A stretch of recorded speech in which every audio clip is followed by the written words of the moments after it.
আবার বাংলাদেশে আবার ডাবল জাহেলিয়াত আসছে। কিরকম? যেটা আবার অন্য কান্ট্রিতে আসে না।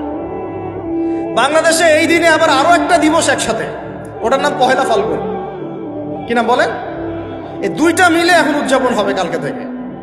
তো এই উদযাপন করতে আপনাদের সাগর পারে সব ভিড় জমায় ফেলছে, হোটেল সব বুকড, 3 গুণ 4 গুণ ভাড়া। মাশাআল্লাহ, আপনারাও তো যারা হোটেল মালিক আছেন এই সুযোগ লুফে নিচ্ছেন। হ্যাঁ, ব্যবসা বেশি হবে, তারপরে খাওয়া দাওয়ার হোটেলের প্রাইস বেশি হবে। শোনেন, একটা হারামকে কেন্দ্র করে যা কিছু অর্জন করবেন সব হারাম। একটা হারামকে কেন্দ্র করে যা কিছু অর্জন করবেন আপনি সবই হারাম।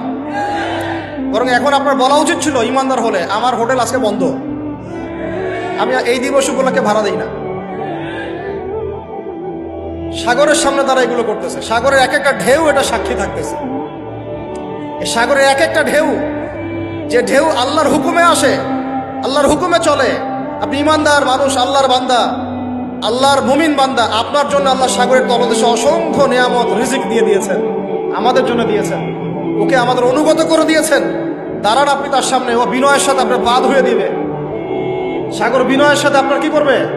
পা ধুয়ে দিবে। আর এই সাগরকে আল্লাহ যদি কোনোদিন বলেন এইখানে এরকম এই অশ্লীলতা হয়েছে, বেহায়াপনা হয়েছে, জেনা হয়েছে, ব্যভিচার হয়েছে, সমকামিতা হয়েছে, এই সাগর তুমি এই সমস্ত এলাকাবাসীকে ধ্বংস করো, কি করবেন সেদিন? ঠেকাতে পারবেন? আমি কাউকে সন্তুষ্ট করার জন্য কথা বলছি না, আর কারো অসন্তুষ্টির পরও আমি করছি না। যেটা হক সেটা আমাকে বলতে হবে।